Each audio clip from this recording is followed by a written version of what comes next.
Piensa que sería este mundo sin fronteras, que no haya compromiso sino amor en la tarea, para ser dueño de uno sin caudillos ni banderas. Este es el momento, tenemos que hacerlo. Mañana depende del presente nuestro. Piensa que no tengas que dar cuenta a ninguno, tan solo a la conciencia, sucursal de Dios en uno. Vamos con los protagonistas. Entrevistas a la manera de Bernardo Elfman. Hola, ¿qué tal? Bienvenido a esto que denominamos Los Protagonistas, el cuarto programa del ciclo 2013, desde este año por ahora solo en internet y radio, por supuesto. Lo que pasa es que, bueno, radio empezamos hace una semanita, por eso hice una pausa, pero estamos también en la radio pública. Lo puedes seguir a partir de todos los viernes en www.marcospaz.com.ar a partir de las 20:30. Y después seguirlo los domingos a partir de las 22 horas por la radio pública de Marcos Paz, la 90.7. Este cartel que nos engalana acá detrás y pegadito al cartel de los protagonistas, que habla de esta radio pública. El programa Los Protagonistas lo grabamos todos los miércoles en un estudio de esta misma radio. Ahora sí, vamos al programa de hoy. Vamos a ver toda la actualidad del Consejo Deliberante con el edil oficialista Marcelo Soto, presidente del bloque Hacer. Y creo que es el único de los concejales que no tiene un segundo empleo, O sea, concejal full time. Por supuesto, además, vamos a charlar con él de todos los temas de actualidad del ámbito nacional, reforma de la justicia, el 18A y muchísimos otros temas que tenemos para dialogar casi en una hora y media. Además, nos va a estar acompañando el dirigente local del Partido Obrero, me estoy refiriendo a Fernando Medina, que tal vez venga acompañado de algún otro dirigente, como generalmente les gusta a ellos, de estar en dúo aquí, en cada uno de los programas, bueno, que se hacen en Marcos Paz, con incidencia política, por supuesto. Así que vamos a hablar del caso y ya de la sentencia definitiva del juicio por el asesinato de Mariano Ferreira, de todo lo acontecido. A ver, un juicio con sabor a poco, ¿no? Esto es lo que plantean ellos, lo que plantea mucha gente allegada a Mariano Ferreira. Por supuesto, no creo que sea de igual modo, aunque hubo un cruce muy fuerte y tuvieron que desalojar ese día la sala donde se estaba llevando a cabo la sentencia entre dirigentes del Partido Obrero, allegados de Mariano Ferreira, familiares y aquellos que fueron acusados y terminaron con condenas importantes. No lo que quería el Partido Obrero, que hablaba casi de cadena perpetua para aquellos que apretaron el gatillo y para aquellos autores intelectuales, como el caso del burócrata Pedraza, que le dieron 15 años. Bien, ya está definido lo que vamos a tratar hoy, por supuesto, muchísimos temas más con Fernando Medina, que vamos a ver en casi una hora y media. Este va a ser es el nuevo formato, el nuevo horario, mientras solo vayamos por internet y por radio. Y hay un proyecto que posiblemente se esté dando en el mes de mayo, hablando del polo audiovisual que va a llevar adelante esta radio pública. Posiblemente, bueno, ahí esté los protagonistas y volvamos a la tele. Ahora sí, los dejo con ellos, no los embromo más con este prólogo que lo hicimos un poquito más extenso de lo habitual, y estamos hablando con ellos, los protagonistas. Cosas que vos seguramente vas a defender es la corrupción, y una de las cosas que vos seguramente vas a defender es la corrupción, digamos, defender, atacar la corrupción. Hable más alto de Narváez, por favor. A partir de marzo, en Marcos Paz, separamos los residuos. ¿Por qué los separamos? Porque en el próximo mes se pone en funcionamiento la planta de tratamiento de residuos que nos va a permitir cerrar para siempre el basural a cielo abierto. La clave de la planta es separar los distintos tipos de residuos para reincorporar la mayoría a los circuitos de uso. El compromiso con el ambiente empieza en casa, informó Municipio de Marcos Paz.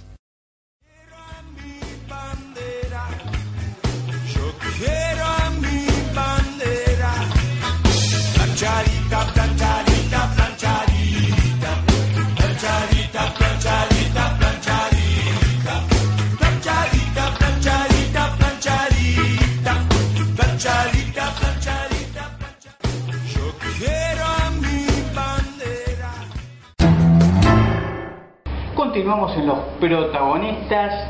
Estamos por www.marcospaz.com.ar y además en la radio pública 90.7. Lo presento, estamos con el edil Marcelo Soto, presidente del bloque Hacer del Consejo Deliberante de Marcos Paz, por supuesto oficialista.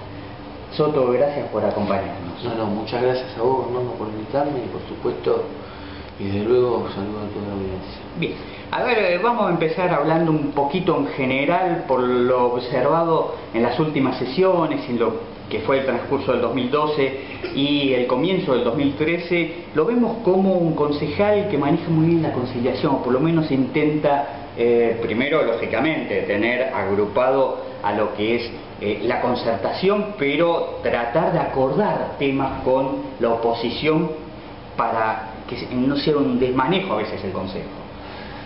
Uno hace lo que puede, ¿no? Y lo que está a su alcance. Sí, es muy bueno que vos lo señales, sobre todo vos, que cubrís permanentemente y desde el principio hasta el final todas las sesiones, y conocés la historia del Consejo en estos últimos años, sobre todo desde que iniciamos el gobierno de la concentración encabezado por Ricardo Cruchet. Entonces hemos pasado por distintas etapas, hemos pasado por etapas donde los medios de comunicación venían a cubrir a ver qué conflicto, qué polémica se desataba en una determinada sesión, a esta situación que estamos realmente nosotros muy agradecidos de poder vivirla, que habiendo diferencias partidarias, en algunos puntos ideológicas, diferencias en cuanto a algún proyecto en particular, en líneas generales podemos decir que hemos madurado en el sentido de que los distintos presidentes de bloque, que el Consejo Deliberante, una vez implementado esto que se llama la Comisión de Labor Legislativa, donde previa a la sesión, que a veces nos demoramos un poco y pedimos las disculpas del caso a los medios de comunicación, nos reunimos los presidentes de bloque con el presidente del Consejo y ahí ya, antes de llegar a la sesión, sabemos qué temas podemos tratar sobre tabla, qué tema va a pasar a la comisión de común acuerdo. ¿Cuándo empezó esa metodología? Empezó a partir de justamente el ingreso de los nuevos concejales en el 2011. Antes había reuniones y se buscaba un consenso, porque esto no data solamente de este último año, ni del 2012 ni lo que va del 2013, sino que habíamos llegado a algunos acuerdos importantes en los años anteriores, pero no se implementaba la modalidad de la labor legislativa. Algún concejal en off me decía, a veces nos desayunamos con la sesión empezada de los temas que se acordaron dentro de esa reunión de presidente, que está muy bien, pero decía, ¿no sería conveniente que se haga tal vez un día antes y entonces esté todo el cuerpo más preparado? Decir que lo plantea concejales que se enteran. Sí, claro, que un concejal no es esa. Claro, no, también pasa porque ¿qué ocurre? Las sesiones están planteadas que empiezan a las 20:30 y hay una medida de tolerancia por si alguien se demora y pueden llegar a empezar a las 21. Reglamentariamente es así. Las reuniones de labor legislativa están planteadas a las 20 horas. Ahí se queda muy corto esto. Entonces, ¿qué ocurre? Cada presidente de bloque, cuando va a esta reunión de labor legislativa, donde para que la comunidad lo sepa, se trata de una reunión del presidente del Consejo con los presidentes de los distintos bloques, ya va con qué intenciones de qué proyecto se trate sobre tabla, buscar el consenso para que esto ocurra, no importa el proyecto sea del oficialismo, de la oposición en particular. Pero ¿qué ocurre? Tal vez vas a la labor legislativa y te encontrás con que alguien dice, mira, yo quisiera hacer una averiguación complementaria, entonces esa exposición con la que vos vas, que sabe el bloque, los integrantes de cada bloque, en este caso los nuestros, que vamos con esa posición, en definitiva se va a decidir en la labor legislativa si obtiene el quórum, si obtiene la voluntad de que se apruebe por unanimidad y sobre tabla.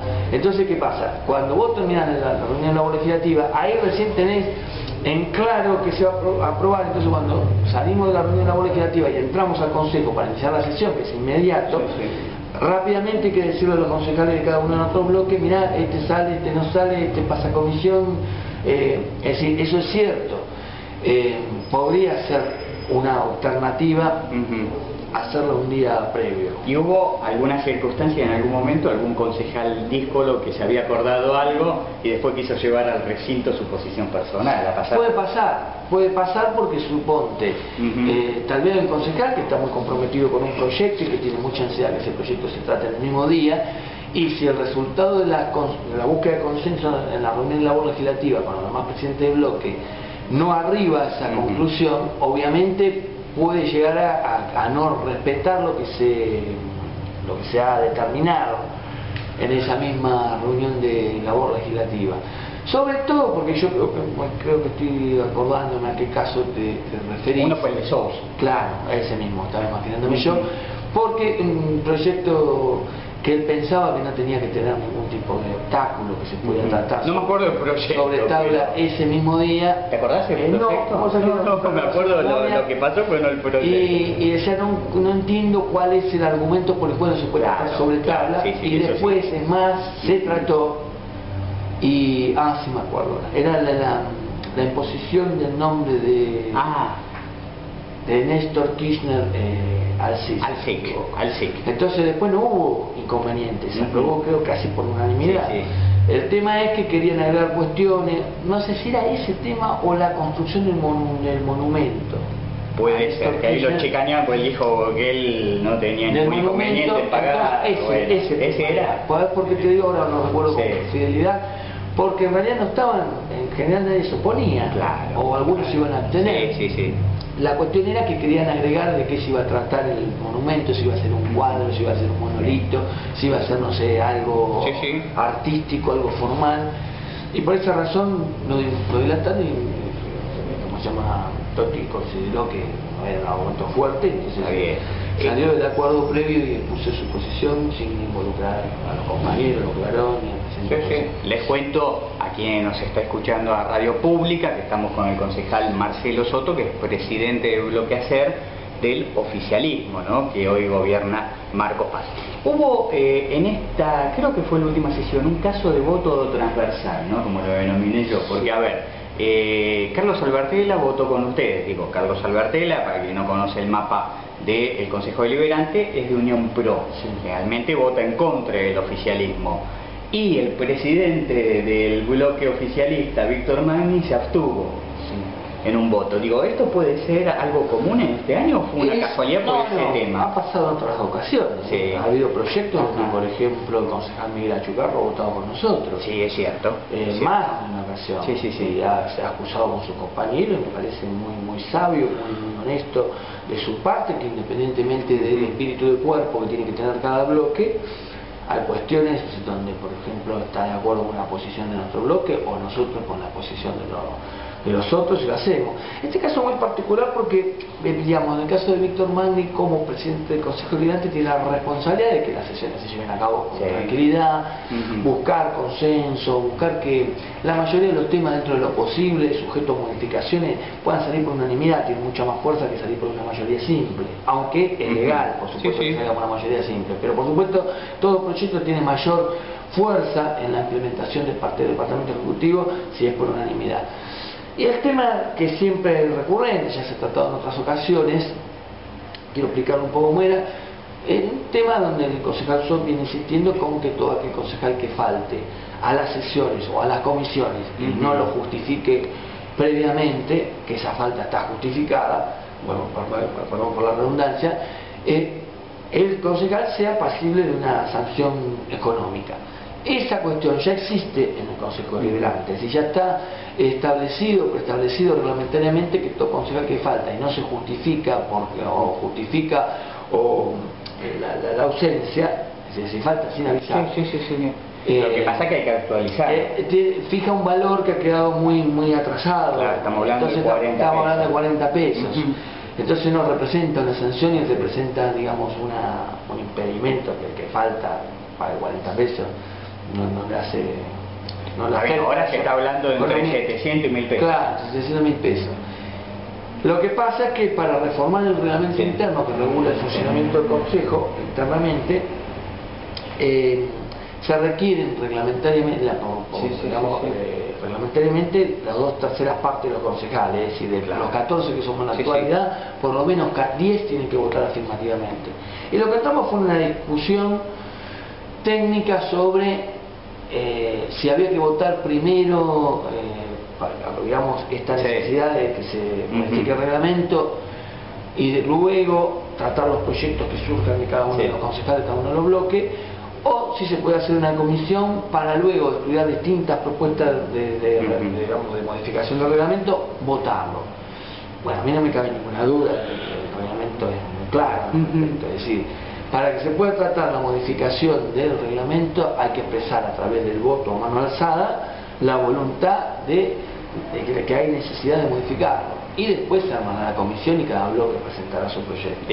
A ver, para que la gente entienda el mapa de Marcos Paz, hoy son 7 concejales oficialistas y 7 concejales opositores. Está dividido, podríamos decir, en 2 bloques, ¿no? Sí. Uno que es Frente para la Victoria, con algunas expresiones, bueno, que han entrado por Frente Social de la Provincia de Buenos Aires, y Unión Pro, que generalmente vota con ellos.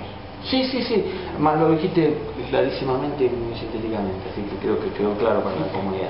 La cuestión es que en ese tema, por ejemplo, el concejal Albertela estaba de acuerdo con que se trate sobre el tema para que se vote precisamente la necesidad de modificar el reglamento, y después se armará la comisión y cada bloque presentará las modificaciones que quiera. En el caso de Víctor Manuel, un poco para justificarlo, en aras de lograr un consenso, tenía la posición, aunque esto no es una crítica antirreglamentaria, primero armar la comisión y después poner a votación si el reglamento se puede o no modificar. Entonces me pareció que en sus buenas intenciones buscar un consenso, pero en definitiva... ¿Se empezó a trabajar en esa comisión? No, todavía no, porque vos acordate, la única cosita que te quiero corregir, que no es que se votó, que ganó la posición de los que se abstuvieron o los que querían una comisión. Es decir, se puso a consideración si se trataba si se votar la necesidad de modificar el reglamento, 7 votamos afirmativo, 7 votaron negativo, 5 votaron negativo y 2 o 3 se abstuvieron. Ahí necesitaban 10 votos. Claro, entonces lo que no imperó fue la posición de que se vote la necesidad de modificar el reglamento, pero tampoco se votó que se cree la comisión, porque, bueno, decir, yo doy un ejemplo práctico, alterar, en este caso el orden de los factores altera el producto, dije, y es como que yo quisiera entrar al auto con la puerta cerrada sin la llave, es decir, entrar por la ventana, entonces me parece que reglamentariamente no correspondía. Para terminar con este tema y con lo que es esta cuestión de las multas a los concejales, que bueno, se va a intentar actualizar, además se va a llevar al tema de las comisiones.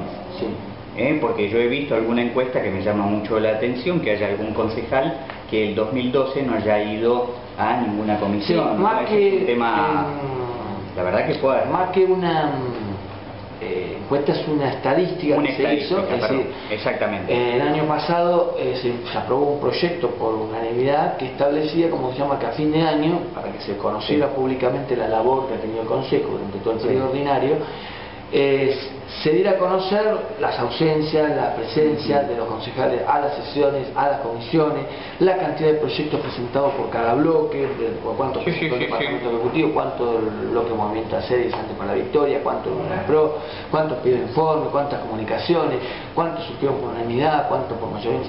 Es una estadística que se hace para que la comunidad, a través de los medios de comunicación, que lo quiera requerir, puede pasar por secretario y lo pide. Entonces ahí queda a la vista qué concejales, por ejemplo, tenemos el 100% de asistencia, siempre asistencia perfecta, pero en el caso de nuestro bloque, excepto una vez, creo, o 2, por circunstancias especiales, no asistió la concejal Verónica Bruese, el resto tiene 100% de asistencia, es decir, asistencia perfecta, y a las comisiones, salvo algún porcentaje mínimo en alguna, por una ausencia, creo que yo en eso no tengo 100%, en la comisión de legislación creo que tengo una falta, pero en general, el bloque de la Frente para la Victoria y el Movimiento Hacer tenemos todo casi un 100% de asistencia. Digo, para no dejar... Hay otro bloque, para no ser, digamos, una polémica de esto, donde hay concejales que han faltado, pero mínimamente.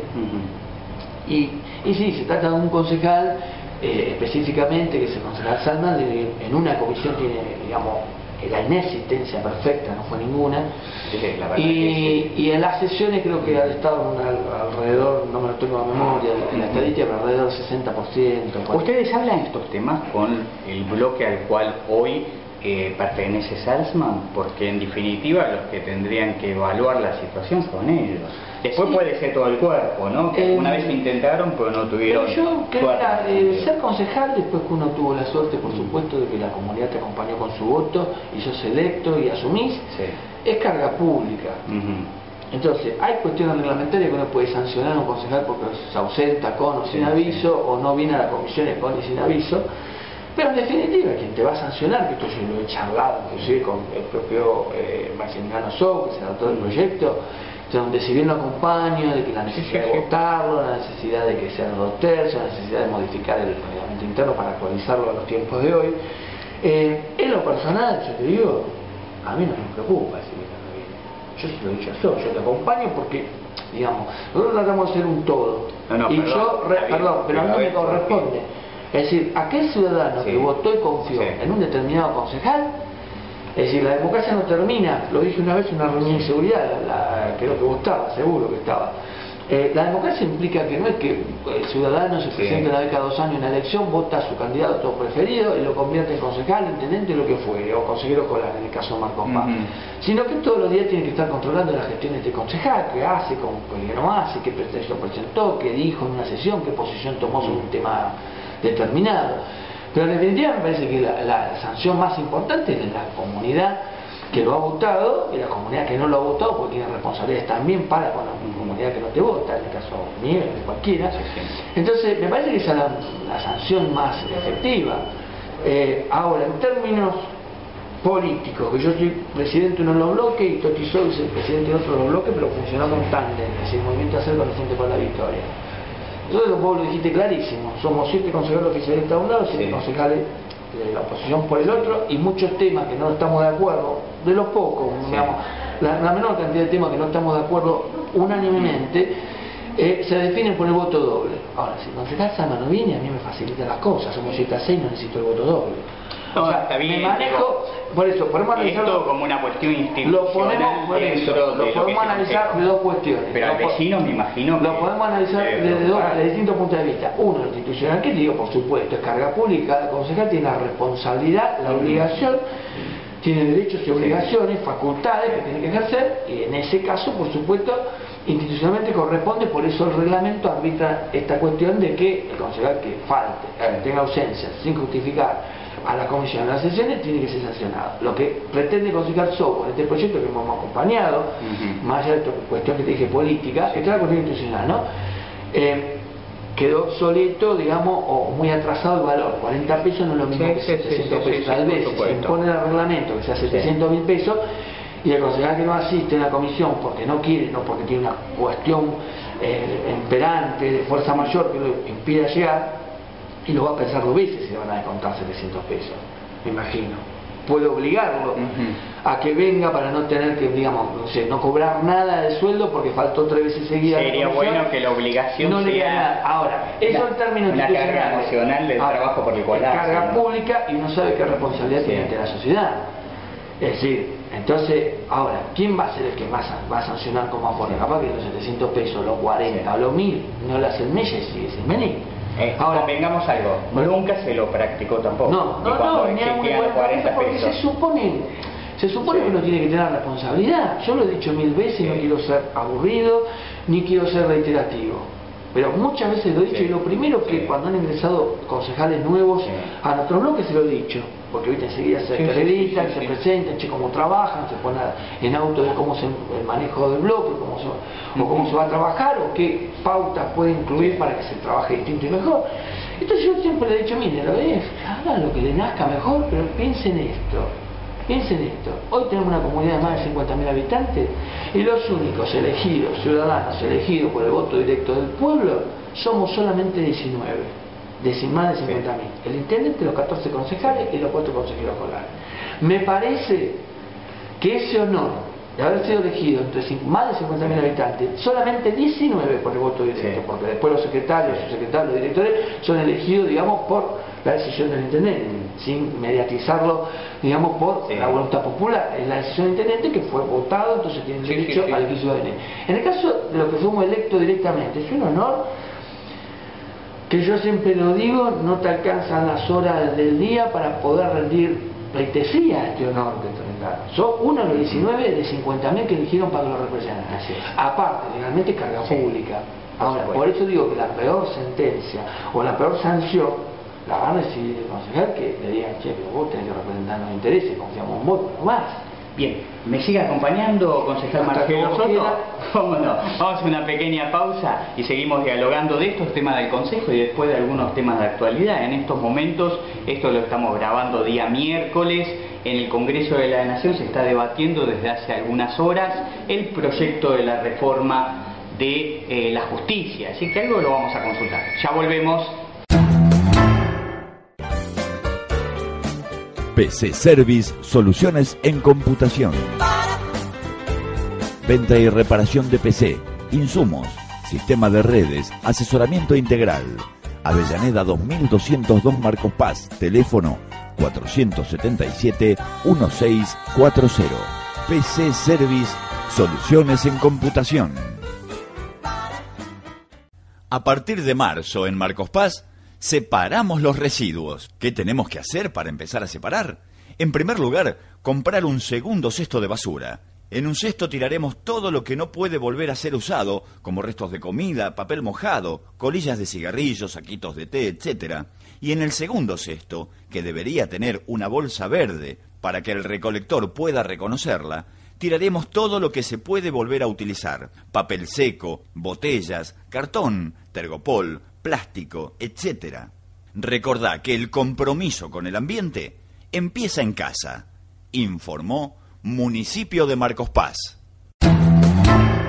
90.7 del dial aquí en Marcos Paz con el edil Marcelo Soto del bloque ACEN. Soto, a ver, lo llevo al tema de la seguridad. ¿Fue un momento tenso en las reuniones con los vecinos por la seguridad? Sí, indudablemente que fue tenso. Yo tuve la oportunidad no solo de estar, como me corresponde, en la sesión extraordinaria que se realizó por el tema específico que estamos hablando, el tema de seguridad, sino que estuve en varias de las reuniones donde los distintos vecinos, fuerzas vivas, se reunieron con el intendente.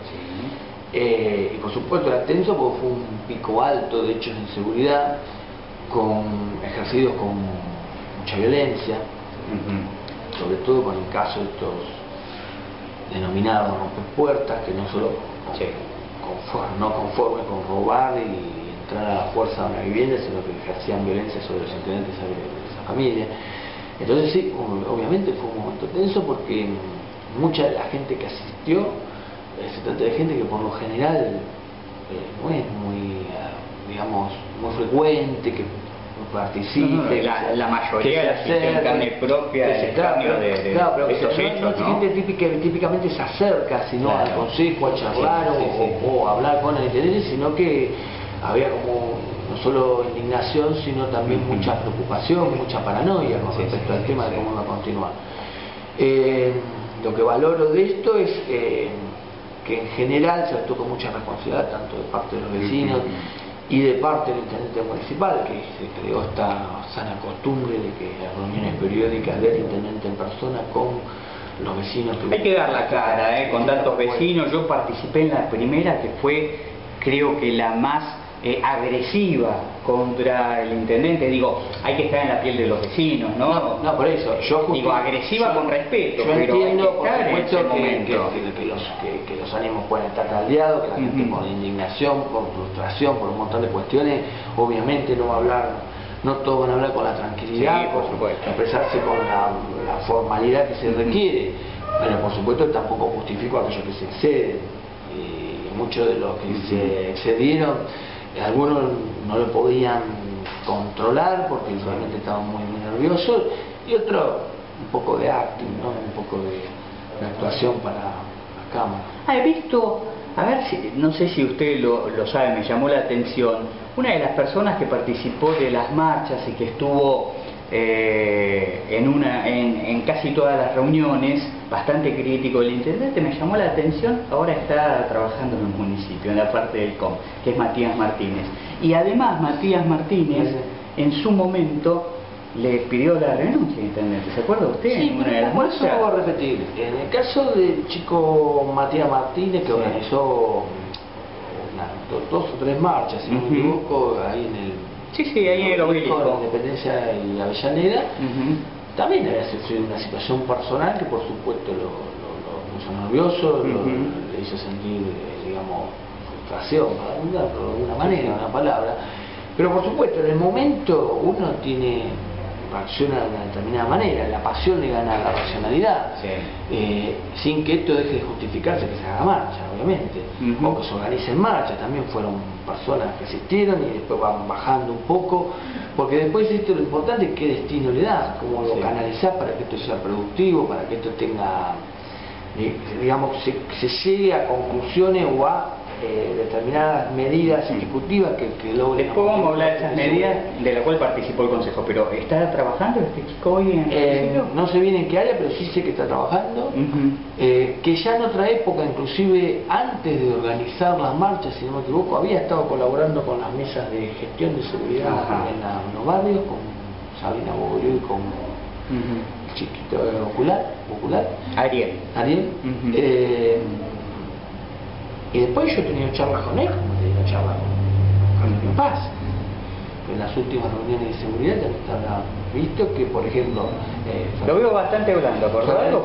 No, se trata de acordar, muy racionalmente destacó lo que vos destacaste, que no es muy frecuente que un intendente se reúna toda la semana con los ciudadanos para definir qué medidas se toman, entre todos, decidirla, lograr el acompañamiento, y planteó como antecedente que en este tema puntual, por ejemplo, entendía que el intendente estaba hablando como no muchos intendentes lo hacen, que en general cuando hay hechos de seguridad ni salen. Acá no, por lo menos más allá de que, como vos dijiste, se plantearon personas que estaban más agresivas, menos agresivas, otras muy cordiales, muy respetuosas, afrontó todo, poniendo el pecho a la situación y se hizo esta sana costumbre de poder reunirse periódicamente. Y hablando de las medidas, el Consejo Deliberante avanzó con medidas importantes en esta materia. En principio, que son vamos a repetir, la sesión extraordinaria se plantea hacer una... justamente, en una de estas reuniones sobre seguridad con la presencia del intendente, algún vecino planteó que sería bueno o importante que en el mismo sentido que lo estaba haciendo el departamento ejecutivo se reuniera para tratar esta temática. Básicamente nos reunimos con la temática de lo que habían planteado los vecinos, que era el pedido de gendarmería y algunas otras medidas que se pudieran tomar. A esos efectos se creó la comisión. Después surgieron, por supuesto, porque no es que en nada de que ocurrió un determinado hecho, hubo una movilización de los vecinos justificada, se presentaron proyectos relacionados con la seguridad. No, en este caso yo podía plantear que había presentado un proyecto que no había sido aprobado en ese momento, que tuvo un año en comisión, que es un proyecto para poder regular el sistema de cámaras. También había presentado un proyecto que fue en su momento bastante conocido, pero no había logrado la aprobación, que todavía no la logró, lo volví a reingresar, que es el tema, o sea, con respecto a la seguridad, como cualquier tema, todos nos tenemos que hacer responsables de la parte que nos toca. Entonces, es muy frecuente, sin criminalizar a la juventud, porque yo no estoy de acuerdo con eso, sí, la cuestión es que todos tenemos que hacer cargo de que hay una educación que se imparte en la escuela y una educación que se imparte en la casa. El otro día, sin ir más lejos, veía un afiche que decía: en la casa se educa, en la escuela se enseña, y me parece lógico. Entonces, hay muchos también padres, digamos, que no hacen, que no son responsables en este, digamos, rol que les toca de padres, tutores, cuidadores, guardadores, y que no se ocupan de que, o no supervisan que sus hijos, yo qué sé, en la vía pública o fuera de la vía pública, en lugares públicos o en lugares privados, que puede ser un boliche, incurren en determinadas contravenciones. Y que necesitamos que el padre también esté atento. Si el padre va y al hijo, porque lo quiere mucho, le compra la moto, pero no se cerciora de que vaya patentada, con el registro, con el casco, que no vaya haciendo Willy, no es solamente la responsabilidad del gobierno que pone personal de tránsito para esto evitarlo, o el consejo que crea el código de sanciones. También los padres tienen que interactuar entre todos, hacemos una sociedad y todos tenemos determinada responsabilidad. Un buen proyecto. Entonces, en ese sentido, yo también presenté un proyecto que es las sanciones a padres, guardadores, tutores. ¿Se aprobó ese proyecto? No, está en comisión. Nuevamente, pero está por tercer año consecutivo que entra. ¿Entendés? Donde se sancione por determinadas contravenciones en las que se incurren, que no es con un interés esta sanción, digamos, es recaudatorio. Plantea una multa, pero si no tiene la multa es tarea comunitaria, y si no tiene es capacidad un interés ejemplificado. claro, física, capacidad física para hacer una tarea comunitaria, tiene que participar de cursos en aras de tomar conciencia de que todos tenemos que actuar y ayudar a los chicos que estén lo mejor posible. Están las alarmas comunitarias, eso fue aprobado por el Consejo, claro. Y ya hay un barrio donde se la... Claro, eso es importante, por eso digo que es importante esta sana costumbre de reunirse con los vecinos, y yo siempre lo digo, vos viste que vas a la oficina y siempre hay gente, o por la calle hablando con gente, de hecho me demoré un poquito cuando paró gente acá en la esquina de Agüero y Rivadavia. Yo digo que como en la música, la fuente de inspiración es el ciudadano.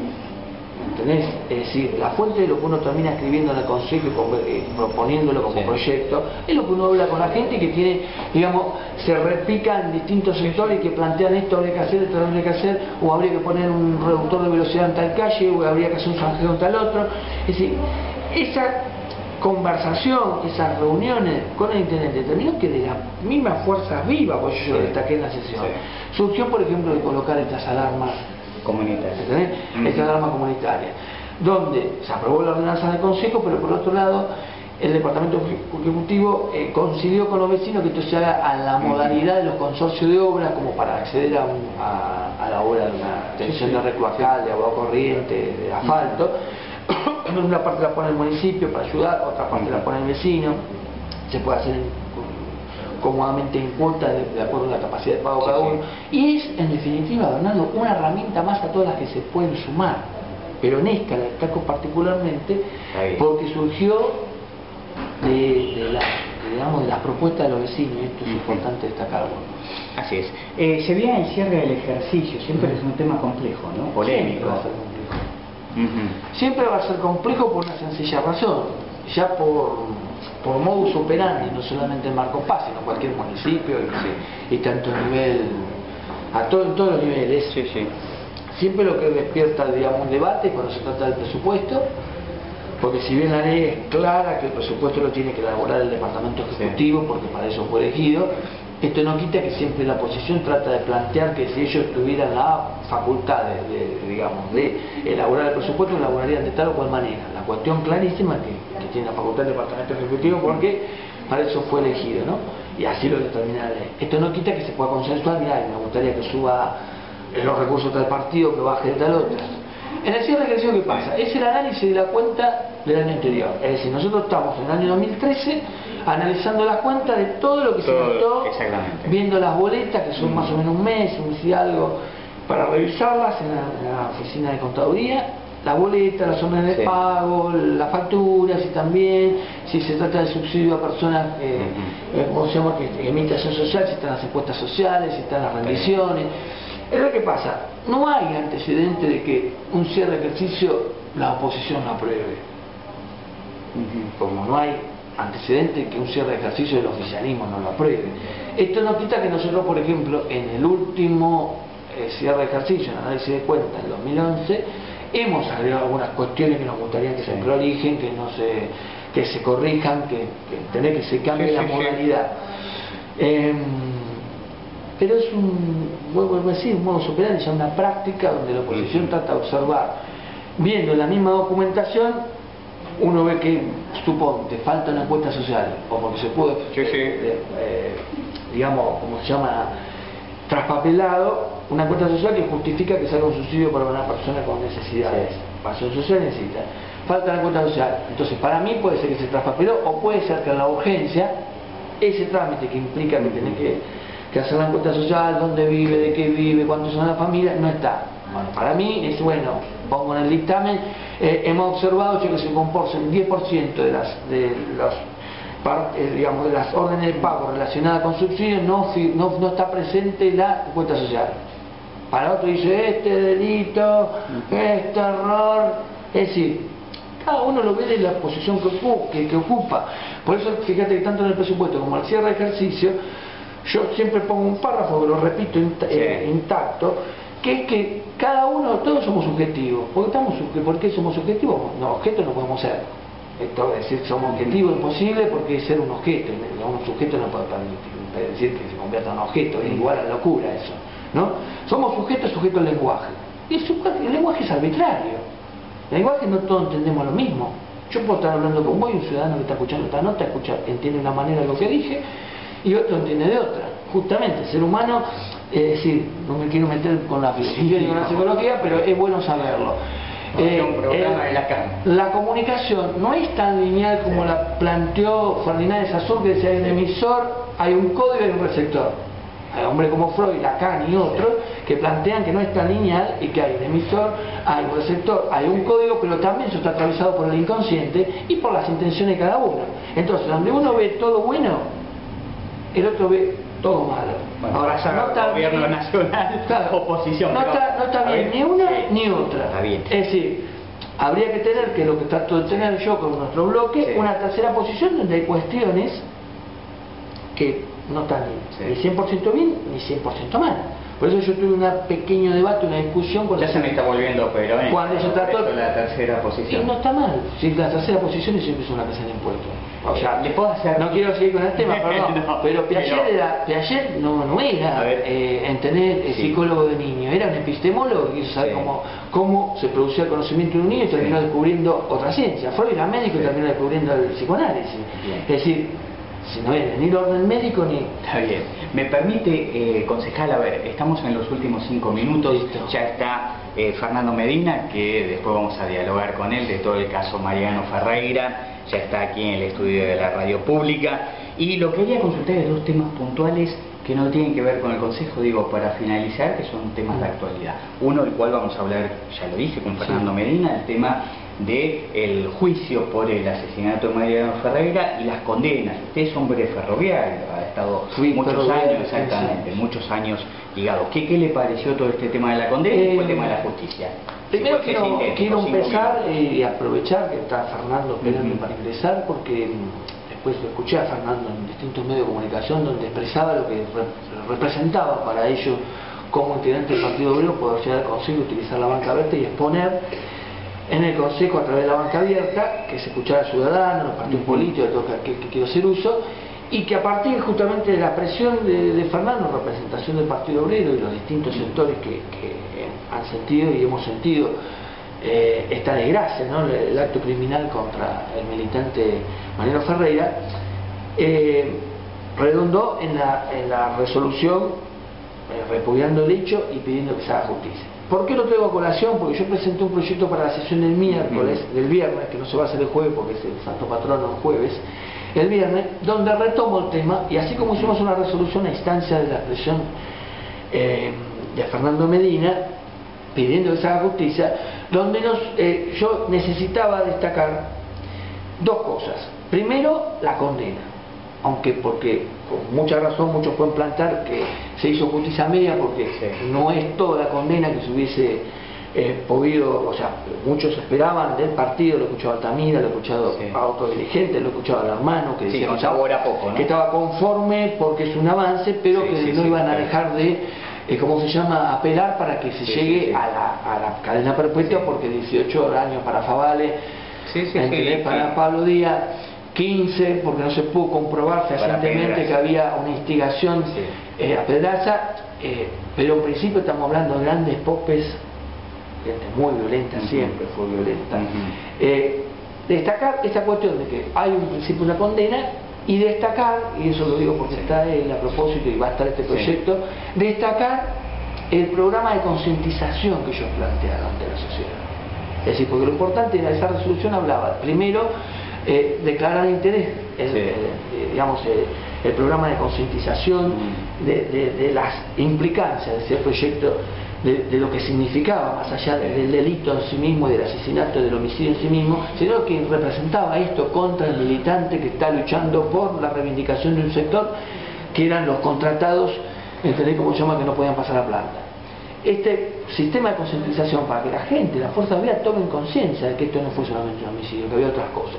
Y después la cuestión del beneplácito, expresar el beneplácito por la condena en sí mismo, aunque vuelvo a repetir, coincido con aquellos que dicen que no es la que debiera haber sido, porque yo creo que ameritaba, aunque la justicia utiliza los argumentos que tiene, los elementos que tiene, en varios casos la perpetua, ¿no? En 2 minutos, si puede ser, concejal, le pido ese favor para no robarle tiempo a Fernando Medina. El tema de lo que se está votando hoy en diputados, la democratización de la justicia, como llama el gobierno, o la injerencia total de la justicia, como llama la oposición, y en particular las declaraciones de Lisa Carrió, que llevó ella, o por lo menos intentó impedir la votación de diputados sobre este tema. ¿Qué opinas? Bueno, Lisa Carrió ya es, yo creo que está cosechando lo que siembra, por eso pasó de que en el 2003, no sé, creo que fue segunda, la segunda candidata elegida, y en otra elección también le fue muy bien, y la última terminó con 1,5 en la intención de voto, porque ya no es creíble. Es más, ya muchos creen que no está en su sano juicio. Es decir, siempre plantea fantasmas, se vienen los dos, lo voy advirtiendo. O sea, una mujer apocalíptica que me parece que ha perdido el sentido de la realidad, y que si bien podemos tener coincidencias, disidencias, es así. Podemos estar de acuerdo o no de acuerdo. Esta cuestión de permanentemente estar alentando el fantasma de nunca sale, aparte todos sus pronósticos, acordate cuando dicen no vamos a quedar sin leche, no vamos a quedar sin carne, no vamos a quedar nada, ninguno de sus pronósticos se concreta. Esto en principio, entonces no me parece hablar más del caso de esta, pero creo que tiene actitudes de tener que buscar, y en algún momento promueve, antidemocráticamente promueve la violencia. Y en un minuto su opinión sobre... Es muy difícil opinar sobre un tema profundo, sería como hablar de la ley de medios, o hablar de la reestatización de empresas nacionales que nunca debieron ser privatizadas. Es muy difícil, sobre todo para mí. Lo que sí creo, digamos con título del P, creo que si vos escuchás cualquier medio, sobre todo cuando se tratan temas de inseguridad, la gente duda si se va a hacer justicia. Dice, ojalá se haga justicia, vamos a luchar para que se haga justicia, voy a dejar mi vida para que se haga justicia. O cuando hay veredictos, cuando hay sentencia, nunca están conformes con la sentencia y piensan que no se hizo justicia. ¿Qué quiero decir con esto? Digamos como premisa, que es necesario reformar el sistema judicial argentino, no cabe duda. Porque así como alguien votó a Menem y después lo pudo con el propio voto permitir que no vuelva a ser presidente, o alguien votó a Alfonsín y después con su propio voto permitió que no sea presidente, y así en toda ocasión, o con un diputado, un poder legislativo, con su voto, condena a aquel que no cumplió o no tuvo a la altura de la circunstancia, me parece que los jueces no pueden ser un compartimento estanco que se eligen y se mueren siendo jueces. Me parece que no debe ser así.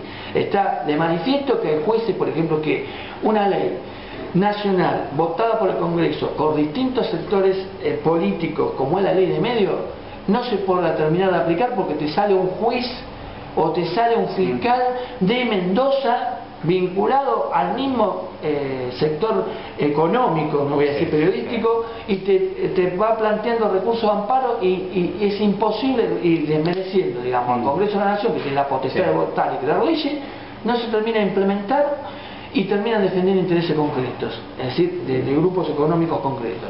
Entonces me parece, ahora, hoy escuchábamos a la Torrice y termino, que Torrice decía, yo creo en la necesidad de reformar, para tomar algo de la oposición, ¿no? La justicia, una amiga, pero no estamos en definitiva, ella dice, yo entiendo que es necesaria reformar el sistema judicial, el poder judicial. Lo que diciendo es que esto tendría que llevar años, no horas. En esta cuestión que tal vez coincido de que una cuestión tan importante no se puede definir en un día. Tampoco, pero después, cualquiera de los que estamos acá, no importa qué partido sea, qué militante, porque hoy veía banderas de distintos partidos, ahora, viste, vamos por el poder, se terminó la democracia, y son los mismos que después dicen no se hizo justicia. Bien. Pero digo, de todos los partidos, ¿no? De derecha, de izquierda, lo que sea. Después dicen no se hizo justicia, y cuando vamos a reformular la justicia, están con la banderita, oposición por oposición. Ahora, querés justicia, pero no, hay que cambiar el sistema de la selección de jueces. Hay que buscar que estén más preparados, hay que buscar que los que lo designan, y si se puede decir, como algunos plantean, que la designación sea por el voto popular, bienvenido sea. No hay partidos políticos como el de Fernando que plantean que la policía, al comisario que elegirlo por el voto del pueblo. Se está refiriendo a Fernando Medina, Partido Obrero. Sí, porque lo escucho a Fernando más de lo que piensa. Aunque consideramos un poco tiene un club de fans o acá, mucho, hay que escuchar. Pero yo siempre he leído los días de Clarín, por más que me digan que la compro, yo la leo y leo lee la prensa obrera. Lo he comprado más de una vez. ¿Sabes por qué lo leo? Porque tengo que saber cómo piensa el que no piensa como yo, y a ver qué podemos conseguir en que no. No te podés cerrar en un hermetismo, en un dogma. Los dogmas no sirven para nada. Marcelo Soto, muchísimas gracias por acompañarnos. Seguramente nos vamos a volver a reencontrar porque este es un año importante, un año fuerte, un año electoral y veremos a ver cuál es el camino de Marcelo Soto este año. Está bien, listo, te agradezco muchísimo, saludo a la audiencia y después le voy a pasar una copia de la resolución próxima que vamos a tratar de consejo a Fernando. Un abrazo. Gracias. Vamos a una pequeña pausa y ya estamos dialogando con Fernando Medina del Partido Obrero. Ya volvemos. Cada uno defiende sus intereses y tiene su visión. Lo importante es la visión que tengamos nosotros. Crear un clima de confianza, quitarle los miedos, los miedos a la gente. La reactivación requiere dos cosas. Primero, que la gente tenga ingresos para gastar, pero además que la gente pierda los miedos. A partir de marzo, en Marcos Paz, separamos los residuos. ¿Qué hago con los residuos orgánicos? Si en tu casa tenés fondo con jardín, lo ideal es reservar un rincón para que la tierra aproveche los residuos orgánicos que pueda absorber. De lo contrario, los restos de comida de cualquier tipo se tiran en la bolsa gris o negra. Recordá que el compromiso con el ambiente empieza en casa. Informó Municipio de Marcos Paz. Vinoteca Los Dos Hermanos, lo mejor para tu fiesta. Vinos, licores, whisky, champagne. Vinoteca Los Dos Hermanos, Belgrano 1820. Teléfono 477-0814. Vinoteca Los Dos Hermanos. Continuamos en los protagonistas.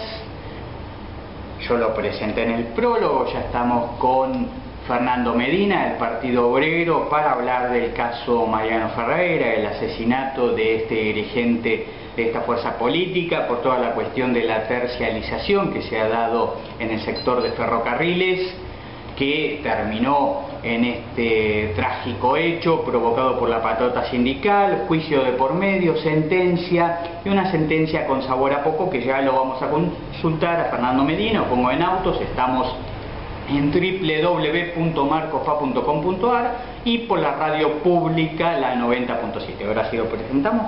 Medina, muchísimas gracias por estar en los protagonistas. Gracias a ustedes por la invitación.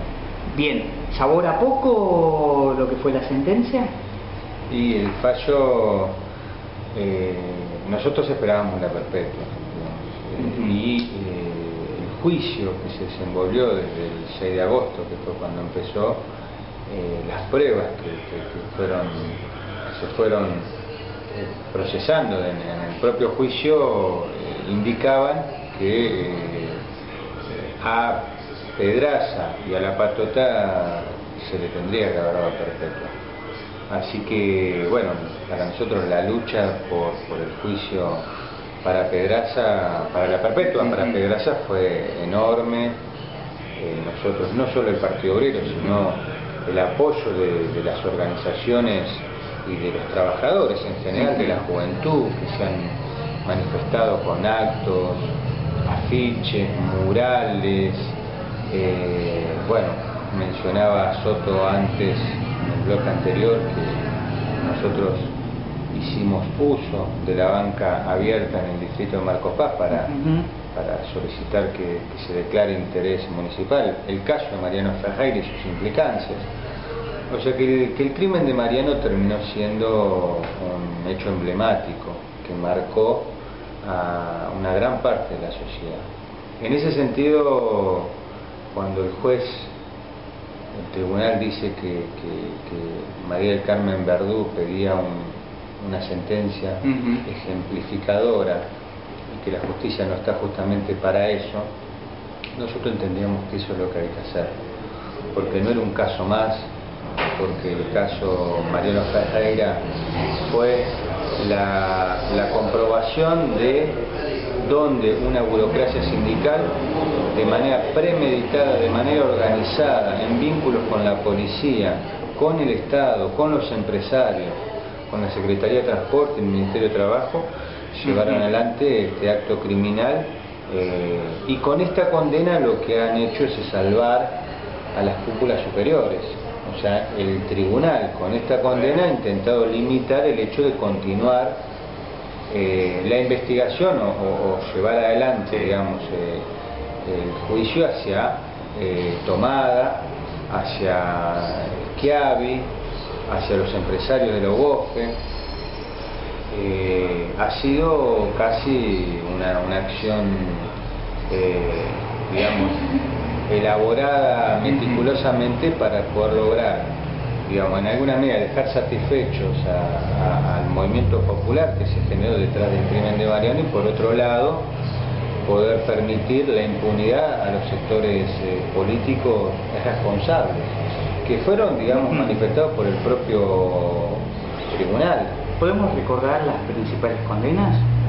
Bueno, 15 años para Pedraza y Fernández, que es el ex secretario general de la Unión Ferroviaria y el adjunto. 18 años para Favale, para Sánchez, que son aquellos que han sido demostrados los que dispararon, y para Díaz, que es el delegado que convocó a todos y el que instigaba, digamos, a perseguir a los manifestantes. Y después son condenas menores, donde hay 10 años para la policía, 11 años para otros 2 miembros de la patota, 8 años en un tercer lugar, y absolviendo a una parte de policías y también de la patota, porque Muñoz es uno de los absueltos. Y en este sentido, bueno, digamos, por eso el mismo día del juicio, los compañeros que estábamos ahí, porque bueno, nosotros que fuimos y que estábamos de las 10 de la mañana, y esto, la sentencia terminando casi como a las 7:30 de la tarde que terminó, bueno, mucha indignación, mucha bronca. Y en esto, bueno, las intervenciones después de Pitrola, de Altamira, en los medios, incluso de los abogados, es que acá vamos a pedir la apelación, digamos, a la Cámara para que se revea este fallo, y vamos a continuar exigiendo esta perpetua, que entendemos que es el fallo que se tiene que dar, no por una decisión antojadiza, sino porque ha sido demostrado durante todo el juicio. ¿Por qué calificaron los dirigentes del PO el fallo como contradictorio? Porque en los argumentos que da el tribunal para condenar a Pedraza, se pone de manifiesto que Pedraza tenía 5 armas, se pone de manifiesto que hay comunicaciones verticales de arriba hacia abajo, o sea, siempre los llamados eran de la jerarquía hacia sectores inferiores, y nunca la inversa, o sea, órdenes. Bueno, hay una reunión con Schiavi el día 19 de octubre del 2010. Estamos hablando del ex secretario de Transporte, que está ahora detenido por la causa de la tragedia de 11. Exactamente. O sea, donde nosotros incluso en ese momento denunciamos que había un hilo conductor entre el crimen de Mariano Ferreira y la tragedia de 11. Ustedes recordarán que nosotros el día 21 de octubre le pedimos a la presidenta una audiencia para poder ir a fondo en la investigación en el crimen de Mariano, que la presidenta negó. Nunca te dio la audiencia. Y bueno, el día 19 hubo una reunión con Schiavi. En esa reunión con Schiavi, Pedraza solicita hacer una huelga contra el intento de los cortes de vía de los tercerizados, algo que no autoriza Schiavi, y en ese caso no niega el hecho de llevar adelante una acción de amedrentamiento, intimidación, ataque contra el sector tercerizado que se estaba manifestando y que intentaba cortar las vías. Nunca pudieron, nunca se cortó la vía, lo que en otra medida la defensa de la patota intentó mostrar como un enfrentamiento de riña. Eso nunca existió el corte de vía, porque nunca se llegó. Los 40 llamados que dice, y que esto reconoce también el tribunal, que dice que le hizo Pedraza a Tomada, ministro de Trabajo, cuando Tomada le contesta y le dice: ¿cómo andás, José?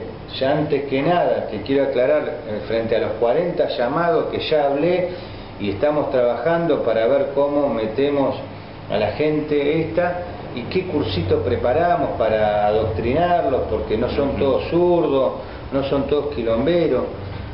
Lo que pone de manifiesto... ¿Esos llamados fueron antes del asesinato de Ferreira? Los llamados con tomadas fueron después. Fueron después. Pero lo que pone de manifiesto esa conversación es el vínculo y la forma, digamos, el concepto de conspirar contra los tercerizados que se movilizaban. No solamente que se movilizaron el 20, sino que se movilizaron después, porque la incorporación de los tercerizados no se hizo de manera inmediata después del crimen de Mariano. Hubo mucha lucha para lograr que efectivamente se alcance la tercerización.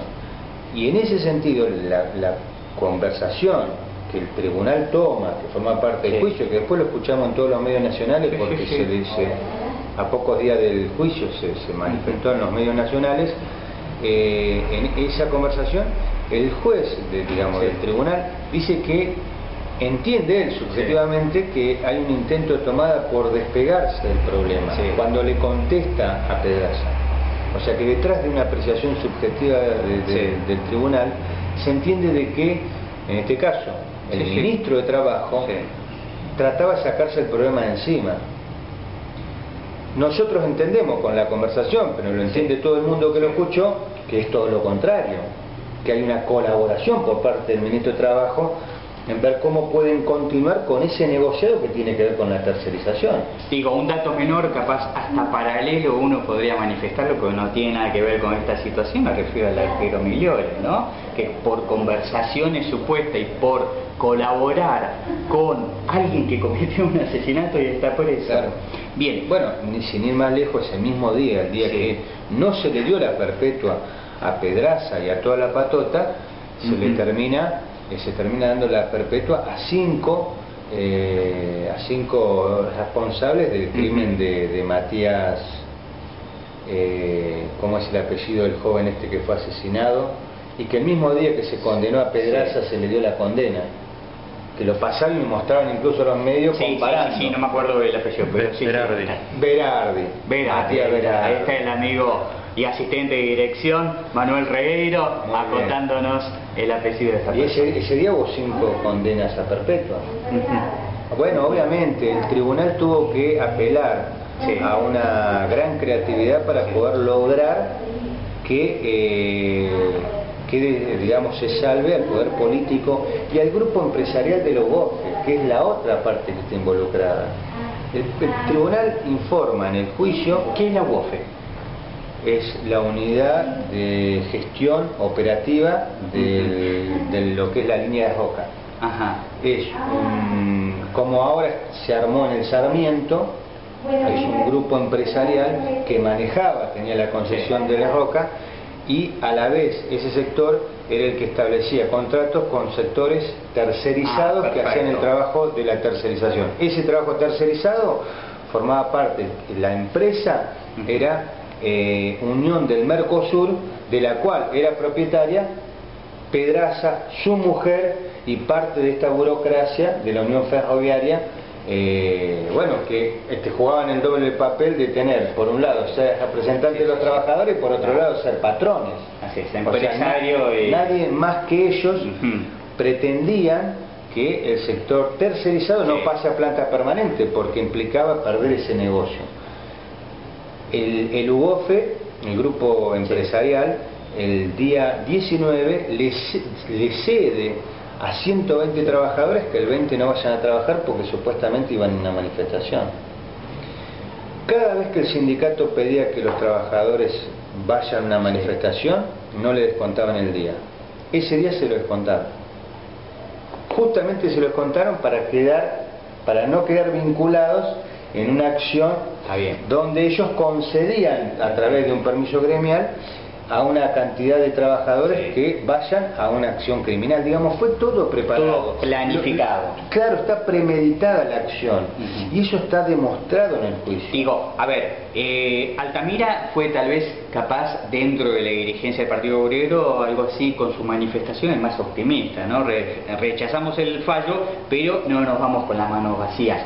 A ver, medio vaso lleno, ¿no? En esta cuestión de que se les dio tanto daño a Pedraza, tanto años a aquellos que gatillaron, pero no lo que se pedía en principio que era la cadena perpetua, como bien usted lo manifestó. Claro, pero aparte por esto, porque, a ver, lo manifestaba, vuelvo otra vez a lo que escuchaba que planteaba Soto, el tema de las implicancias del crimen de Mariano.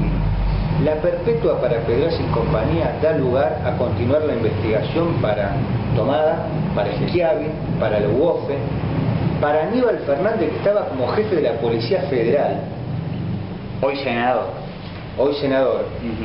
El mismo que salió a decir que nosotros quemábamos los trenes y armó ese circo en su momento. Cuando cayó el militante de Merlo, ¿no? Que inventó todo eso, que nunca lo pude mostrar y que de hecho nosotros le hemos iniciado una causa por eso y todavía no hemos logrado avanzar, o sea, es toda la impunidad. Y con este fallo se ha tratado de salvar a todos estos. Entonces, el hecho de que nosotros planteemos que entendemos importante que a un dirigente sindical como José Pedraza, que vivía en un departamento en Puerto Madero de $2 millones, haya quedado preso, el mismo burócrata que termina intentando, en el medio del escándalo de su detención, coimear a una Cámara de Casación para quedar sobreseído mientras continuaba el juicio, y que tiene una segunda causa, porque tiene otra causa por intento de coima a la Cámara de Casación, y eso incluso también lo toma el tribunal para considerar la culpabilidad de Pedraza y por eso darle 15 años. Igual, a ver, le consulto esto.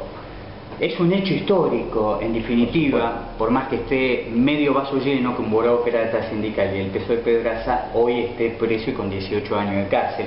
Y hablando de los años 15, de cárcel, 18 para los autores materiales, quienes gatillaron. ¿En cuánto tiempo se prevé, si esto lo han tenido en cuenta, el famoso 2x1, si vale, otras cuestiones, en cuánto tiempo queda libre? No, y aparte incluso que también van a apelar. Van a apelar, por supuesto. Puede ser como vamos a apelar nosotros, también va a apelar la defensa. Lo que decía nuestra abogada Claudia Ferrero, decía que esto no sea 15 años ahora para que después en casación o en la Corte Suprema termine siendo 5.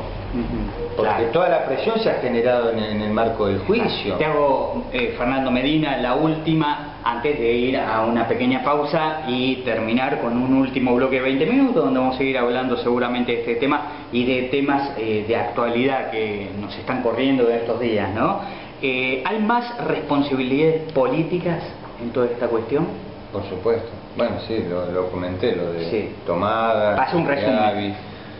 Ministro de Trabajo y la ministra de la subsecretaria de Trabajo, Noemí Esreal, que lo llama a Pedraza para brindarle solidaridad mientras le están allanando la casa. En el día que lo estaban allanando el departamento. Schiavi, secretario de Transporte. Guillermo Antonio Luna, subsecretario de Transporte. Bueno, los grupos empresariales de los GOFA. O sea, la policía que... Aníbal Fernández con la federal. Con la federal. Con la federal, porque acá no solamente... Ustedes hablan de zona liberada. Pero no es solamente que se liberó la zona, porque acá hubo un acuerdo para que la patota pueda ingresar con total impunidad, llevar las armas hasta el lugar, disparar. De hecho, el tribunal dice que cuando fueron los demás trabajadores, fueron para generar ese tumulto, porque si no había otra gente, se iban a identificar fácilmente tiradores contra los compañeros que estaban manifestando. Entonces, al tener 120 trabajadores que ni sabían, tal vez, que había gente que iba con armas, bueno, era toda una confusión. Ellos no contaban con que haya una cámara de C5N ese día, que fue lo que permitió poner de manifiesto lo que pasó ese día. Así como en su momento, cuando mataron a Costeca y Santillán, hubo una cámara que puso de manifiesto un testimonio fundamental. Por supuesto, o sea, si no, tal vez hubiera sido un hecho de impunidad más. Me sigue acompañando, vamos a una pequeña pausa, le dejo una preguntita que me la contesta después.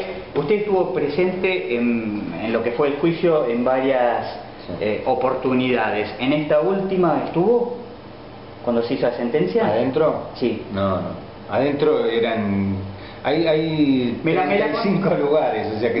perfecto. Me la contesta igual después porque sé que hubo muchos cruces con los familiares de... Teníamos audio, o sea que escuchamos todo lo que pasó adentro. Perfecto. Hablamos un poquito de eso y de muchos temas de estos días, ¿no? Vale. Ahora lo manifesté cuando estuvimos con Marcelo Soto en el Congreso, se está votando la reforma a la justicia. Lo vamos a consultar, por supuesto, opinión del Partido Obrero. Ya volvemos. El diálogo menemista de la reforma del Estado. Nada de lo que deba ser estatal permanecerá en manos del Estado. Nada de lo que deba ser estatal permanecerá en manos del Estado. La esclerodermia se hace evidente mucho antes.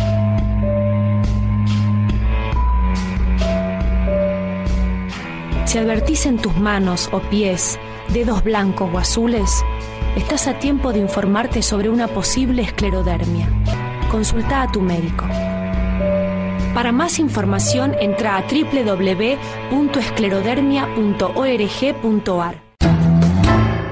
Con Fernando Medina, el Partido Obrero. Usted lo sigue viendo por www.marcospaz.com.ar y aquí en la radio pública 90.7. Por internet, usted lo sabe, los viernes a partir de las 20:30 y en la radio pública los domingos a partir de las 22 horas.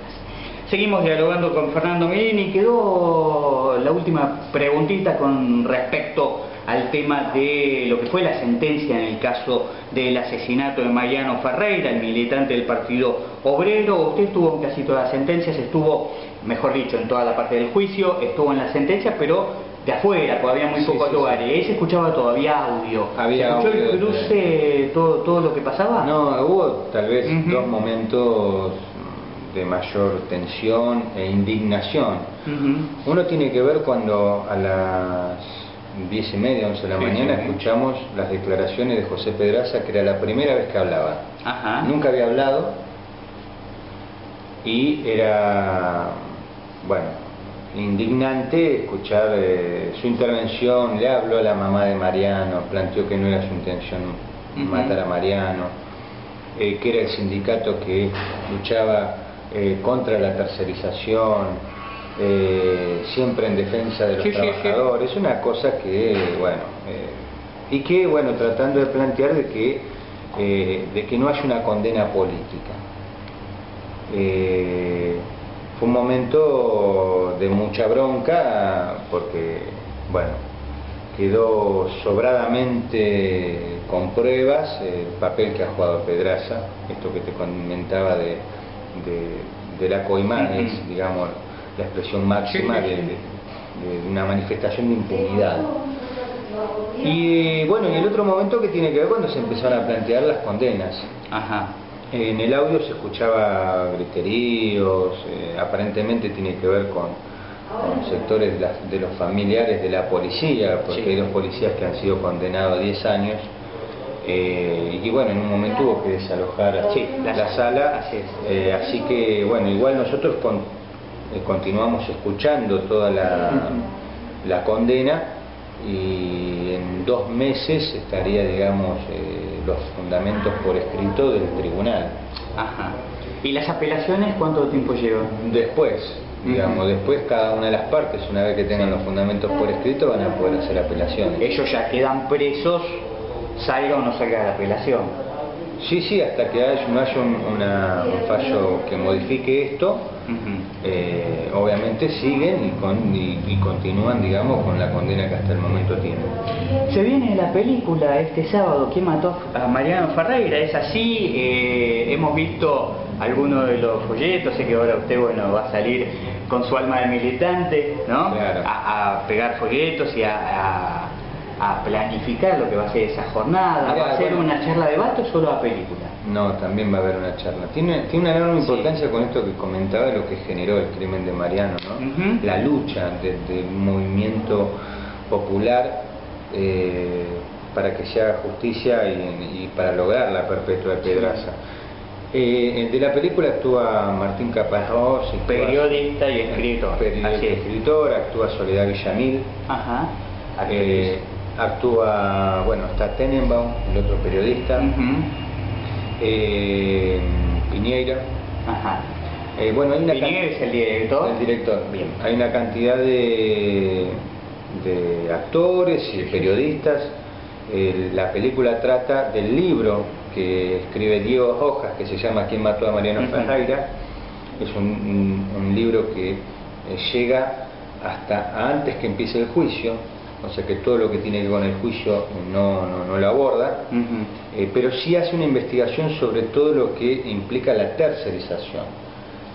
Y en eso también actúan militantes del Partido Obrero y tercerizados que estuvieron el día que se dio el crimen contra Mariano. ¿Lo tenemos a Fernando Medina también como extra o no?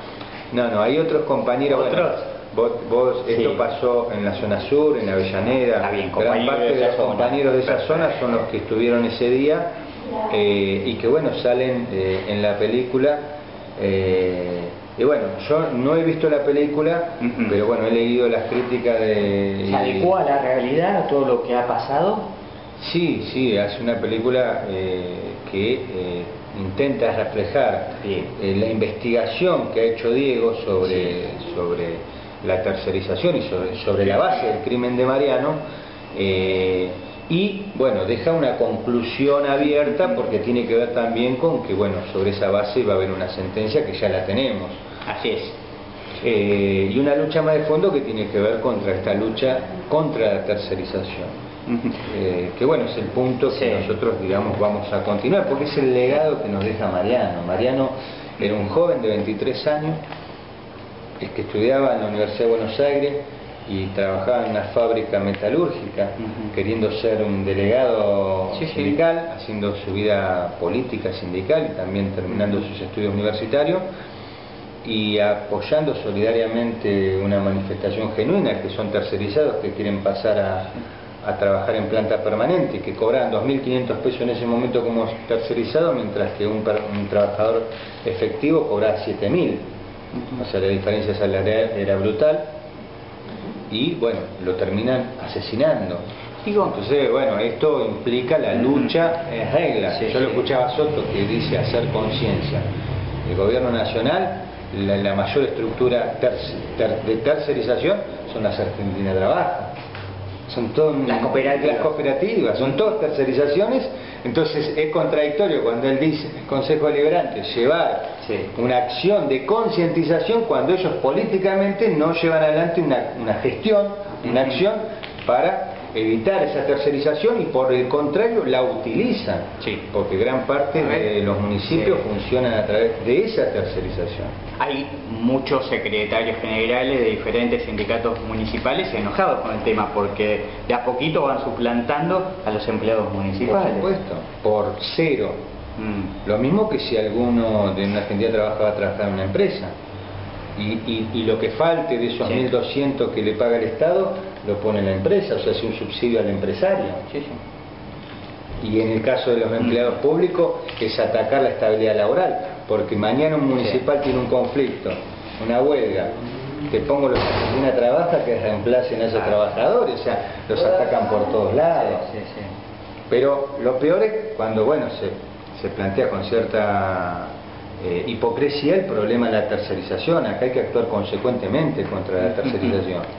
Y eso implica, bueno, terminar con los Argentina Trabaja, llevándolo toda a planta permanente. Si un trabajador municipal gana 2.000 pesos, 2.500 pesos, 3.000 pesos, que la Argentina Trabaja que está cumpliendo esa misma tarea gana 3.000 pesos.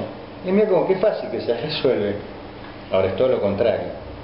Se lleva adelante y se los utiliza políticamente. Estamos en los últimos 10 minutos, Fernando Medina, y me gustaría llevarte a temas de actualidad, como por ejemplo lo que se está tratando hoy en el Congreso de la República Argentina, en el Parlamento, en la Cámara Baja, el tema de la democratización de la justicia. ¿Cuál es la opinión de ustedes? Bueno, nosotros entendemos que digamos, la justicia, en primer lugar, la justicia no es un sector independiente. Acá cuando muchas veces escuchamos a la oposición patronal hablar de la independencia de la justicia, eso no es así. Y la justicia en términos generales, digamos, actúa en función de una clase dominante. Es la justicia de la burguesía. Y como justicia de la burguesía actúa en contra de los derechos de los trabajadores. O sea, la justicia aparece cuando los trabajadores ocupan una fábrica, cuando cortan una ruta, cuando llevan adelante la huelga. Y en este caso, el intento de la modificación que se plantea desde el gobierno apunta a atacar el derecho a huelga. Bueno, profundiza lo que ha votado en el Congreso a través del proyecto X, avanza en quitarle, digamos, el derecho a los trabajadores y de crear, digamos, un grupo que tiene una afinidad al gobierno de turno, en este caso al kirchnerismo. Así que desde ese punto de vista es algo que nosotros rechazamos, digamos, sin formar parte de este grupo de manifestantes que se convocan en función de armar como una especie de oposición a lo de la 125. ¿Estás a favor o en contra de la 125? Cuando nosotros no estamos a favor de defender la estructura jurídica que hoy existe, ni tampoco de la reforma que plantea el gobierno. O sea, la reforma, y en esto tomo nuevamente lo que decía Soto, está en sí, favorece los intereses de los trabajadores. Entonces voy a decir, bueno, es una justicia que la va a elegir el pueblo, la van a elegir los trabajadores. Nosotros vamos a tener una injerencia directa, pero no es así. No está planteado en esos términos. ¿Qué pensás de toda esta cuestión, digo, el tema de Lázaro Báez, Fariña, que se ha transformado increíblemente en un tema de programas de corazón? Digo, uno lo ve en el programa Real, lo ve en otros programas, donde ha tomado mucho la bandera el Canal 2 y el 9 con respecto a, no sé si es la contraofensiva de lo que ha hecho la Nata, pero a ver, ¿cuál es la opinión acerca de esto? ¿Existe esa corrupción? ¿Existe ese lavado de dinero? Por supuesto que existe. Tanto existe bajo el gobierno del kirchnerismo, como existió bajo el gobierno de la Alianza, como existió bajo el gobierno menemista, como existió con Alfonsín. O sea, de hecho, uno compra el Cronista Comercial y ve a nivel mundial los países que son más corruptos y donde vos tenés que pagar una mayor tasa de coima para poder hacer ciertos negocios. En algunos casos está hasta institucionalizado. En este caso, esta investigación pone de manifiesto el manejo que ha llevado el kirchnerismo a través de establecer, digamos, el supuesto desarrollo de la burguesía nacional, y en vez de desarrollar esa burguesía nacional ha creado un monstruo que son grupos empresariales con un enorme poder, porque está Cristóbal López, bueno, el propio Cirigliano. Vemos los informes, las denuncias que han hecho los compañeros de Cotrans, donde son decenas y decenas de empresas de colectivo, bueno, lo de TVA, empresas en el extranjero, o sea, con plata del Estado. O sea, lo que ha hecho el kirchnerismo es fortalecer a camarillas de empresarios que se han enriquecido a través de los fondos públicos. Bueno, estamos hablando que Lázaro Báez arranca como un empleado bancario, continúa como gerente en un banco en el sur, más precisamente en Santa Cruz, y hoy tiene una fortuna aproximada entre 5.000 y 6.000 millones de pesos. Y acá el tema es que el sector de la oposición intenta colocar al kirchnerismo como, digamos, el centro del problema y se coloca dentro de todo lo que uno puede entender como el grupo Clarín, como operador de todo esto, y tratar de salvar a los sectores que han sido cómplices con los gobiernos anteriores. Porque, digamos, ¿qué puede decir un Solá? ¿O qué puede decir Macri? ¿O qué puede decir el socialismo en Santa Fe, que tienen la misma política en cada uno de sus lugares y benefician a sectores empresariales detrás de una perpetuidad en sus lugares, pero a la vez también para desarrollarse en otros? Hablando de esa perpetuidad, es una situación, digamos, bastante difícil de poder, digamos, acá lo importante es que los trabajadores saquen una conclusión política, porque ¿qué hay detrás de todo esto? Genera una supuesta polarización de oposición patronal contra el kirchnerismo. Pero ¿qué va a hacer esa supuesta oposición patronal? Lo mismo que hace el kirchnerismo, lo único que va a beneficiar a otros grupos económicos. Acá el tema es cómo los trabajadores, detrás de toda esta, digamos, de haber desenmascarado estos negocios, saca la conclusión de que sectores que se llevan la plata hacia afuera, ya no contándola, sino pesándola, implica que los trabajadores sobre eso, a los trabajadores no se les puede decir que no hay para aumento de salario. Por ejemplo, los docentes que estamos en medio de un conflicto en la provincia de Buenos Aires, nos dicen que no hay para aumento de salario, pero se la están llevando en paga. Escuchame, no puedo aceptar que nos digas que no hay aumento. Acá el problema es, digamos, a quiénes beneficiamos, a qué sectores beneficiamos, porque después se empieza a desenvolver los procesos de ajuste, y para los ajustes se congelan los salarios, y se aumentan los impuestos. Entonces, ¿hacia dónde es mientras hay sectores que se están enriqueciendo? Después del kirchnerismo, ¿esa es la Argentina que se viene? Digo, ajuste, salarios congelados. Dentro del kirchnerismo. Dentro, o sea, no es que después, o sea, ya estamos viviendo eso. Vos fijate, a una inflación de un 30% y un aumento de salario que anda... Estamos hablando de una inflación anual. Sí, entre el 15 y el 20%, porque los aumentos de salario en cuotas no son del 22% como lo que ha decretado el ministro Silioni sobre los docentes a nivel nacional, y que a la vez también lo hizo el gobierno de la provincia. En cuotas termina siendo un 16%, un 17% anualizado. Entonces, eso, digamos, implica una pérdida salarial.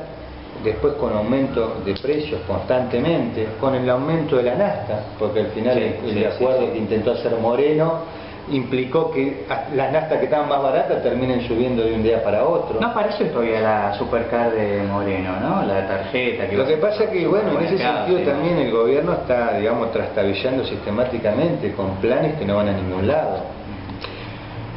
A ver, hablando de planes que no van a ningún lado y de situaciones que a la gente la golpea y mucho, hubo una marcha y movilización muy importante el 18A, como se han dado otras marchas. ¿Ha participado el Partido Obrero? El Partido Obrero no participó. Ajá, ¿por qué? No. Y bueno, justamente por lo que te decía antes. No querían estar en la foto con De Macri, Solana, de Narváez. No, pero digamos, no es un problema estar en la foto. Nosotros entendemos que digamos, la posición política que llevamos hacia los trabajadores tiene que servir para generar una conciencia, tiene que servir para despertar un interés, siendo redundante por los intereses que tiene el trabajador. Entonces, ir detrás de una movilización vacía de contenido, que lo único que hace es hacerle funcional al sector de Macri, al sector de la Sota, al propio sector del sciolismo, digamos, lo que uno puede entender como el peronismo disidente. Y después, bueno, a todo lo que tiene que ver con los radicales, con los socialistas, que tienen intereses propatronales y que se colocan detrás de este discurso para confundir o engañar momentáneamente a la población. Bueno, entendemos que no ayuda a los trabajadores. Es más, nosotros en ese sentido contraponemos un 18A con el 1 de mayo y llamamos, por ejemplo, al conjunto de los trabajadores a hacer un acto internacional el 1 de mayo en la Plaza de Mayo a las 15:30 horas como Frente de Izquierda, y apelamos a que el conjunto de los trabajadores vean al Frente de Izquierda como esa construcción que apoyaron en un porcentaje en la elección del año pasado, esperando que nosotros tengamos más votos y poder lograr diputados y concejales. Digo, hablando de trabajadores, ¿sumarían a la CGT de Moyano, que es disidente de este gobierno? Nosotros llamamos al conjunto de los trabajadores. En ese sentido, no tenemos, por ejemplo, fuimos a la marcha que en su momento había llamado Moyano y la CTA, con nuestro programa. Porque también entendíamos que se levantaba el programa que es sentido por los trabajadores, que es eliminar el impuesto a las ganancias y tener un aumento mínimo superior a los 5.000 pesos, que el gobierno lo plantea en 3.500. Me perdí una parte de la película que tiene que ver, no de la película de Mariano Ferreira, sino con, hay elecciones en Suteba, todavía no fueron. Hay elecciones en Suteba, son el 22 de mayo. Ah, perfecto. Hay a nivel provincial. Sí. A nivel provincial hay dos listas, está la multicolor y está la celeste, que es la de Baradel, la multicolor es la que representamos nosotros. No hay acuerdo acá en Marcos Paz. Y en Marcos Paz no hay acuerdo. Nosotros, bueno, la última vez que había tenido una entrevista con vos, estábamos apelando a tratar de llegar a un acuerdo con Ana María. En ese sentido, digamos, han tenido una posición sectaria, no han querido... Digamos... Ellos dicen que le querían copar todas las secretarías, ¿cierto? No, de ninguna manera. Es una mentira. Bueno, a ver, nosotros la convocatoria a hacer un frente común la hicimos público, sacamos un volante, sí, lo hemos hecho en diferentes asambleas. El comentario que ella hace es el comentario, digamos, que no salió de ningún lugar, y hasta el punto, digamos, nosotros lo único que pedimos fue una secretaría, un lugar en la comisión directiva y otros lugares que se podían charlar. Incluso hablaron miembros de las listas, de otras listas, de otros distritos para convencer. Le propongo algo. Se negó. Lo voy a hablar también con Ana María. ¿Me gustaría un debate acá en los protagonistas? Por supuesto, no hay ningún problema. Lo dejamos, pues ya nos estamos excediendo el tiempo. Por último, recordemos la película del sábado 27 de abril. La lista que hay, bueno, la lista rosa, que es la nuestra. Sí. Y después Ana María, que forma parte de la lista libre. De vuelta la fecha de elección. 22 de mayo es la elección. Bien, bárbaro, elección es su tema. 27 de abril, este sábado, la película... a las 17 horas. ¿Quién mató a Mariano Ferreira? Nosotros para eso, el sábado a la mañana va a estar el que escribió el libro, el autor de ¿Quién mató a Mariano Ferreira?, que es Diego Rojas, va a estar a la mañana. Y a la tarde van a venir los directores de la película. Ah, qué bien. Que al finalizar la película van a tener un debate con todos los espectadores. Digamos, esto es en el Cine Teatro Roma a las 17 horas. Perfecto. Sábado 27 de abril a las 17 horas. ¿Quién mató a Mariano Ferreira? Así es. Muchísimas gracias, Fernando Medina, por estar en los protagonistas y nos vamos a volver a reencontrar. Ojalá podamos lograr ese espacio para que puedan debatir acá en los protagonistas sobre las elecciones de Suteba. Buenísimo. Bien, muchas gracias. Nos estamos despidiendo, creo que ha sido un programa de interés, excepto, bueno, Miné, que está del otro lado, no importa. Estuvo bancando, lo mismo Manuel Regueiro, que nos presta la mesa, las sillas, hace de dirección acá con la cámara, y hoy estuvo Nini acompañando a Miné también, es un fenómeno. Así que muchísimas gracias y nos volvemos a encontrar dentro de una semana con muchísimo más los protagonistas. Piensa que sería este mundo sin fronteras, que no haya compromiso sino amor en la tarea, para ser dueño de uno sin caudillos ni banderas. Este es el momento, tenemos que hacerlo. Mañana depende del presente nuestro. Piensa que no tengas que dar cuenta a ninguno, tan solo a la conciencia sucursal de Dios en uno.